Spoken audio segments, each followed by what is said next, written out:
எல்லாருக்கும் வணக்கங்க. இன்றைக்கி இந்த வீடியோவில் நம்ம என்ன பார்க்க போகிறோம் அப்படின்னா மட்டன் கொத்து டிஃப்ரெண்ட்டாக எப்படி பண்ணுறது அப்படிங்கிறது தாங்க. ஸோ இதுக்கு நான் கொத்து மட்டன் எடுத்திருக்கேன், மின்ஸ்டு மட்டன்னு சொல்லிட்டு. இங்கே ஃப்ரோசன் தான் எனக்கு கிடச்சிச்சு, அதனால நான் இது ஃப்ரோசன் எடுத்திருக்கேன். ஸோ இதை ஃபஸ்ட்டு நம்ம தாப் பண்ணணும். அப்படின்னா ஃப்ரோசனில் கெட்டியாக இருக்கும் இல்லைங்களா, அதை நம்ம தண்ணி ஊற்றி நம்ம நார்மல் டெம்பரேச்சருக்கு கொண்டு வரணும். ஸோ இது நான் ஒரு 10 to 15 minutes நான் தண்ணியில் ஊற வைக்கிறேன். இப்போ பார்த்திங்கன்னா 15 minutes கழித்து சாஃப்ட் ஆயிரும். ஸோ இப்போ அதை நம்ம எடுத்தோன்னா கரெக்டான டெம்பரேச்சரில் இருக்கும்.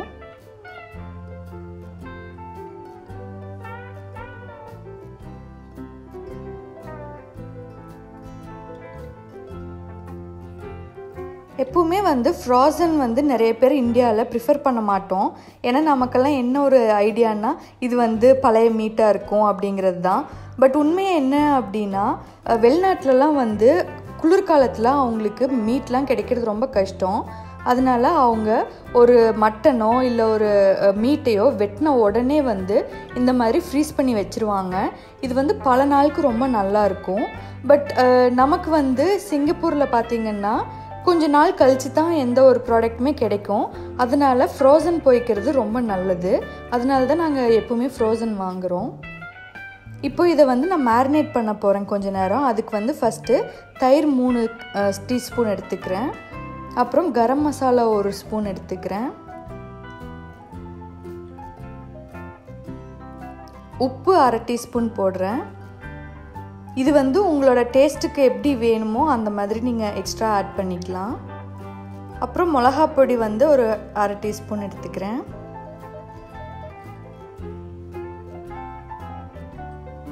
கடைசியாக மஞ்சத்தூள் 1/4 டீஸ்பூன் போட்டுக்கிறேன். ஸோ இது எல்லாத்தையும் நல்லா மிக்ஸ் பண்ணி விடணுங்க. மிக்ஸ் பண்ணி விட்டுட்டு இது ஒரு 1/2 an hourலேருந்து 1 hour வரைக்கும் நீங்கள் மேரினேட் பண்ணி வைக்கணும். ஒருவேளை நீங்கள் அடுத்த நாள் பண்ணுற மாதிரி இருந்துச்சு அப்படின்னா முந்தின நாள் நைட்டே கூட நீங்கள் இது பண்ணி வச்சிட்டிங்கன்னா டேஸ்ட் ரொம்ப நல்லாயிருக்கும்.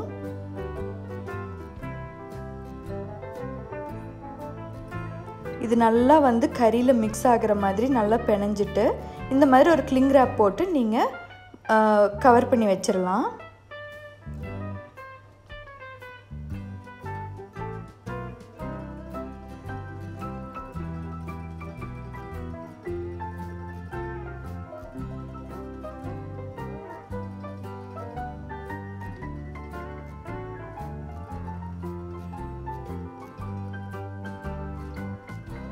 இப்போது நான் இஞ்சி பூண்டு விழுது அரைக்கிறதுக்காக இஞ்சியும் பூண்டும் எடுத்துருக்கேங்க.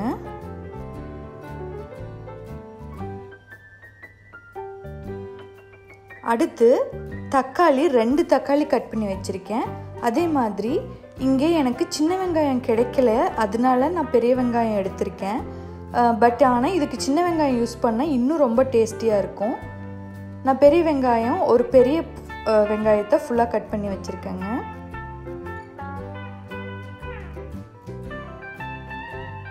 இப்போது ஒரு கடாயை எடுத்துக்கோங்க. இது நீங்கள் நான்ஸ்டிக் எடுத்துக்கிட்டிங்கன்னா கொஞ்சம் பெட்டராக இருக்கும், ஏன்னா ஒட்டாமல் இருக்கும்.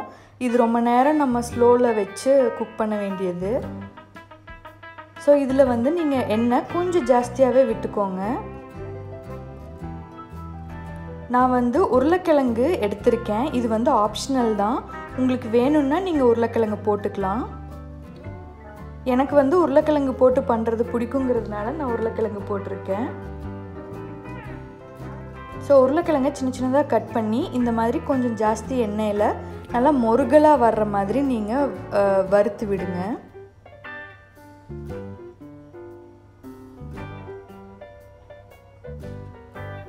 எப்பவுமே உருளைக்கிழங்கு நீங்கள் இந்த மாதிரி வறுக்கும்போது கரண்டி வச்சு கிளறி விட வேண்டாம், ஏன்னா அது உடஞ்சி போக வாய்ப்பு இருக்குது. அதனால இந்த மாதிரி நீங்கள் ஷஃபில் பண்ணி விட்டுக்கிட்டே இருங்க.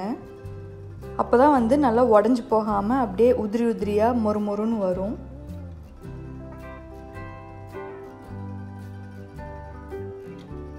ஸோ இப்போது அதில் எடுத்து வெளியில் வச்சுட்டு அதுலேயே எண்ணெய் இருக்கும்.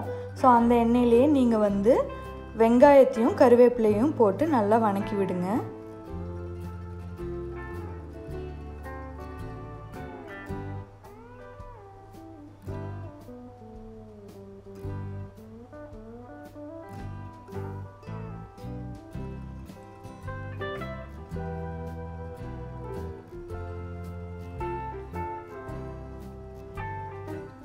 வெங்காயம் நல்லா வணங்கின அப்புறம் நீங்கள் தக்காளி கட் பண்ணி வச்சுருக்கிறத எடுத்து உள்ளே போடுங்க. இதுக்கு வந்து நிறைய தக்காளி வெங்காயம்லாம் போடுறதுனால அதோட டேஸ்ட்டே வந்து ரொம்ப நல்லா இருக்கும் இந்த மட்டனோடு சேரும்போது.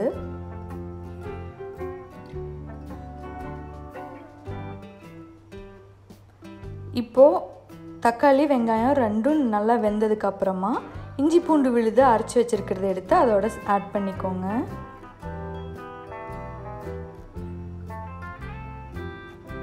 இஞ்சி பூண்டு வாசம் போகிற வரைக்கும் நல்லா வணக்கி விடுங்க.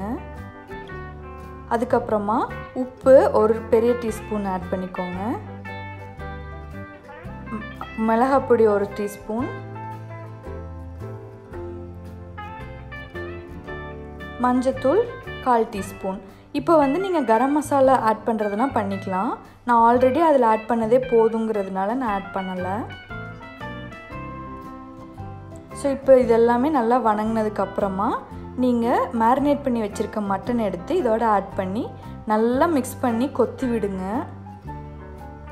ஏன்னா எந்த அளவுக்கு கொத்தி மிக்ஸ் பண்ணி விடுறீங்களோ அந்த அளவுக்கு வந்து எல்லாமே வந்து மட்டனில் இந்த ஸ்பைசஸ்லாம் ஆட் ஆகி ரொம்ப டேஸ்டியாக இருக்கும். இப்போ பார்த்திங்கன்னா ரெண்டுமே நல்லா ஃபுல்லாக மிக்ஸ் ஆன மாதிரி இருக்குது.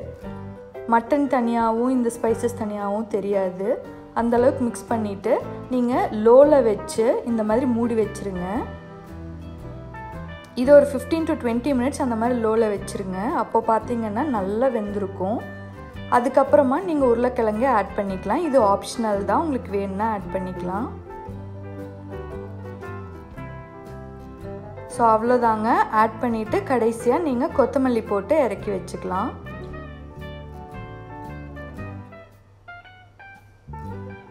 ஸோ நம்ம மட்டன் கொத்து ரெடி ஆகிடுச்சுங்க. இது வந்து சப்பாத்திக்கு இல்லை ரைஸுக்கு எல்லாமே வச்சு சாப்பிட்லாம். ரொம்ப ரிச்சாக இருக்கும், ரொம்ப நல்லாயிருக்கும். நீங்கள் வந்து இந்த தீபாவளிக்கு இதை கண்டிப்பாக ட்ரை பண்ணி பாருங்கள். ஸோ இதே மாதிரி இன்னொரு வீடியோவில் உங்களை சந்திக்கிற வரைக்கும் நன்றி, வணக்கம்.